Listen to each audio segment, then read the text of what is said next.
You could just start talking about your dad, like when and where he was born and what you knew about him and everything, and then I'm sure you will show up in the picture eventually, right? Yeah, well, yeah. Yeah, because you'll be born and stuff. So then you can just kind of go forward from there. So, okay, you just So start with when he was born, and this is yeah, all like when in my and 82-year-old brain. I can't even snitch and find out and hear what it says. well, you can do what you want, Yeah, sure, yeah. but yeah. So like, what year was he born? My father's name is Robert Newcomb Marling. He was the second child of five. He was born to Walter A. Marling and Sadie Uranus Marling.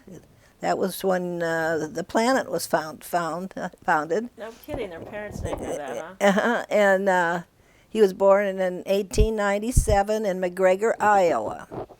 The reason he was in McGregor, Iowa, because our background is in Wisconsin, as he was sent there by his father, who owned Marling Lumber Company, and his grandfather, I guess.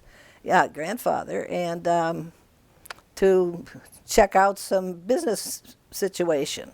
They moved back to Madison, Wisconsin in 1904, where my grandfather founded a lumber yard, and lived in Madison, went to Madison schools, was a high point scorer in basketball for 2 years at the University of Wisconsin in his junior and senior year. Then, of course, the University of Wisconsin was in Madison. He went there as a freshman, on the JV team, and of course did all the things you do, and pledged Phi Delta Theta fraternity. And What did he major in? he never got to the major because the war came. Oops. And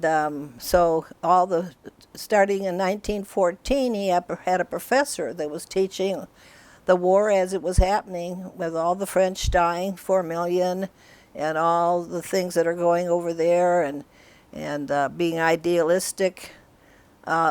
In their fraternity jam sessions, or whatever they called them, they would be talking, and then the word went out to come and help with the war.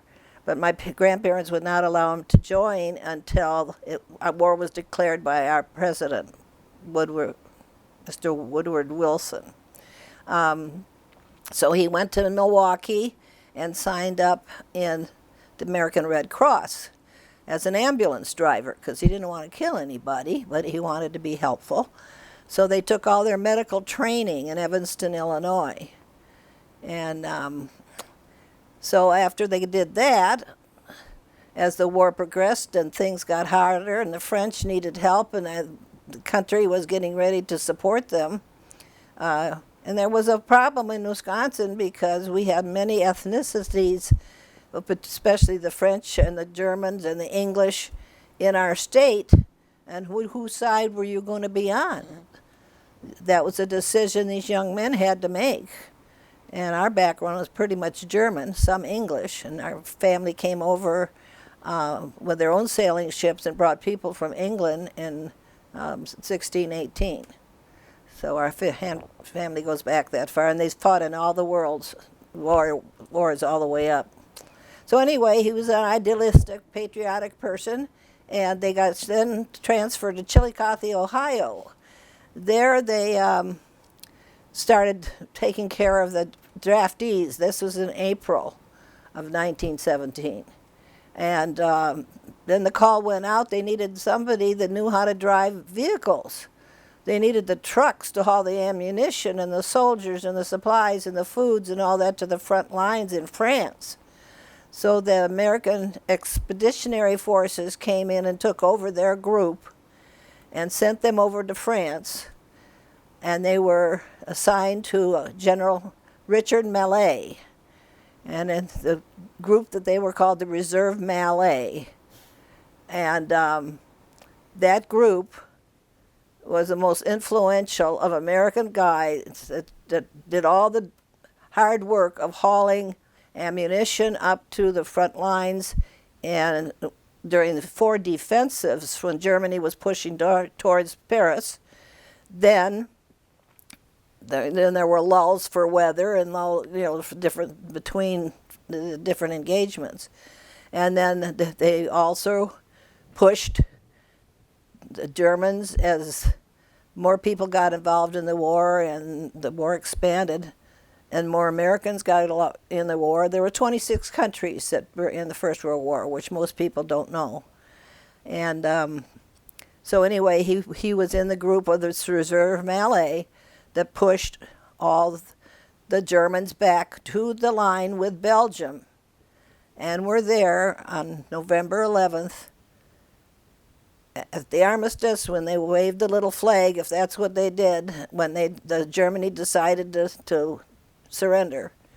And of course there was lots of happiness to go back down to Paris, and they got a 10-day discharge. In the meantime, my father had bought a $25 banjo in Milwaukee, Wisconsin. And so on the banjo head, he wrote the day he enlisted and the day he got out, which was not until June 2019. You mean 19? No. 1919. Excuse me, 1919. I'm corrected, yes. So he got out 6 months later. The Reserve Malay had to stay when everybody started going home. The Germans went home, the Belgians, the Hungarians, and all these people went home, but they were still there. And there's a wonderful poem that they wrote when they, in their off time, some of their fellow men, they had to entertain themselves. There was no any other way but sing songs. And he played the banjo. He played the banjo in the towns. He played for the higher up officers and in his barracks, whatever. And he carried it under his seat of his truck. He had a 5-ton Pierce Arrow truck with no top to it. It was a canvas top, and no windows. They had a windshield. And then in the back it was basically a truck loaded with all the ammunition. This Reserve Malay group hauled millions and millions of rounds of ammunition to not only the American forces but the English and whatever. And there were quite a few different Reserve Malay groups. One over in Hungary, they named them after the generals. Yeah, they're all on the internet, and it's quite special that it goes forever, and I haven't read it all yet. But I did write a book about this. Now, you wanted me to go back to my family history. Marling Lumber Company was founded in 1904, and it was, as I said, in Madison, Wisconsin. It was 2 blocks from the state capitol. That, I guess, was considered out of town. Anyway, when he came back from the service, he went to work for his dad, and he became the secretary of the company and did all the office work. In those days, people were taught how to write. Everything was in handwriting. And in 1980, he decided to put all his memories down in letters to the TV stations and the newspapers about his experience in the war. He had never told my sister and myself anything about the war except playing the songs that we loved to sing on Sundays when the family would gather and that sort of thing. Fortunately, he wasn't wounded. But because... Never drove an ambulance, though. Well, he drove the ambulances around Illinois. But when he sent them over to France, he was driving the ammunition trucks. Yes, but the ammunition trucks were the ambulances. But they're hauling ammunition. No, but then what did they do when they came back? They hauled the blesses. They hauled all the wounded. Yeah. And some of them died on the way. And because they were medics, they could care for the blesses on the trip down. And of course, all of this was over mud roads, all the different things like that. And then in the end of the war, the Germans came with airplanes. So he tells the stories of having to just leave his truck, and they hauled everything at night with no headlights. And they had to jump into haystacks or any place they could hide. They would run away from their ammunition trucks because obviously they didn't want to get blown up. Yeah. So, and the other part of their process was they had to go to places like wineries where they had trains that would bring more soldiers in, bring more food and supplies in, and then load all that stuff up there. And on one occasion, he was at the Mum's Winery in the Champagne part of France, in Reims, and all the people that owned the winery ran away, and so they decided to go hide in the wine cellar. So these a few of his fellows, friends, all ended up down in the wine cellar, and of course they had to wait there doing nothing. So let's leak a little bit of champagne, you know. So after it calmed down and everything, one of their scouts went up and got court-martialed because he'd been down. The French gendarmes were at the doorway, so he hollered, "Don't come this way." Oh. And so they were wandering around down there, and I don't think they had electrical lights in those places, and I don't think they had flashlights, and I don't know how it got to a point where a rope was hanging down. So they set one of their guys up, and it was a manhole cover like set up where the wine wagons came in to the winery. So they all managed to somehow hand over hand get themselves up this rope, but they just happened to put a few champagne bottles and things in their pockets, so it got a little bit harder to do. And when they got up there and opened the door to the outside, there they were with a whole bunch of people speaking German. Oh. And so somehow here they were, Americans in looked like French uniforms, and they managed to get themselves to the gate where the French guards were, and somehow with a few bottles of token champagne given to the guards, they got out. So that's one of his favorite stories among all the rest They of had to them. give up the champagne in the end, though.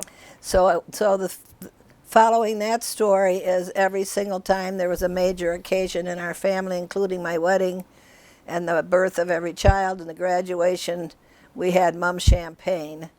And after 50 years, he wrote a letter to the winery and confessed that he had stolen some champagne. And he got a coffee table book. My mother got a scarf. He got a case of Mum's Brut champagne, which he would make us write on the bottle what occasion it was when we'd open it up. And to this day, my son just was in the Paradise Fires up in Chico, and he'd sold his house that was a spec house in about 48 hours for cash. And of course, in tradition, he put a bottle of champagne in the refrigerator to welcome the new people that had lost their whole house in the fire. So that's the end of the Mum champagne story. But then back to Madison, Wisconsin, we had offices in 1926. My great-grandmother died, and great-uncle, and of course there was some inheritance that came their way. And then the younger sisters, two of them, my grandfather believed in being equal to everybody, and so since the boys were in the main marling business, my grandfather funded their husbands, so there was a business in Rockford, in Beloit, Wisconsin, Baraboo, Wisconsin, Wisconsin Rapids, and Janesville, and Madison, and at one point we had 8 different divisions way before companies used to have multiple operations around the place. It was a little hard when you had horses and lumber wagons and that sort of thing. Wow. But because the American boys knew how to drive the trucks, and the bus drivers and the taxi cab drivers, that's who made up the reserve Malay, because most people when they started drafting men did not know how to do anything, maintain vehicles or do anything. Their cars were pretty new at that point. So